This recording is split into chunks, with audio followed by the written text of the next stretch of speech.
नमस्कार मंडळी, आज आपण बघणार आहोत ऑफिस टिफिनसाठी सोयाबीनची सुक्की भाजी। त्यासाठी मी इथं लहान आकाराचे सोयाबीन उकळत्या पाण्यामध्ये 5 ते 6 मिनिटं भिजवून घेतले। त्यानंतर आपण ते व्यवस्थित असे पिळून घेऊ। मी इथं एक छोटंसं वाटण तयार केलं। खोबरं, लसूण, आले आणि थोडीशी कोथिंबीर घालून बारीक वाटण करून घेतलं। त्यानंतर एक कांदा व्यवस्थित असा बारीक चॉपरमध्ये चॉप करून घेतला। त्याचबरोबर एक टोमॅटो आणि भरपूर अशी कोथिंबीर चिरून घेतली। फोडणीसाठी कढईमध्ये 2 ते 3 चमचे तेल गरम करून त्यामध्ये जिरी, मोहरी, कढीपत्ता, हिंग आणि बारीक केलेला कांदा घालून परतून घेतला। त्यानंतर वाटण घालून ते देखील 2 ते 3 मिनिटं परतून घेतले। त्यानंतर टोमॅटो, थोडेसे मीठ घालून टोमॅटो मऊ होईपर्यंत परतला। त्यामध्ये आता सुके मसाले ॲड केले।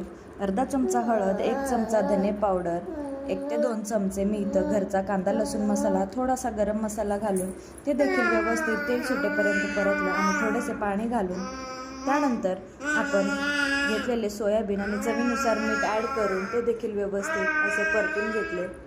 तयार झाली आपली चमचमीत अशी सुकी सोयाबीनची भाजी। व्हिडिओ आवडल्यास लाईक करा, शेअर करा आणि चॅनलला सबस्क्राईब केल्यानंतर सबस्क्राईब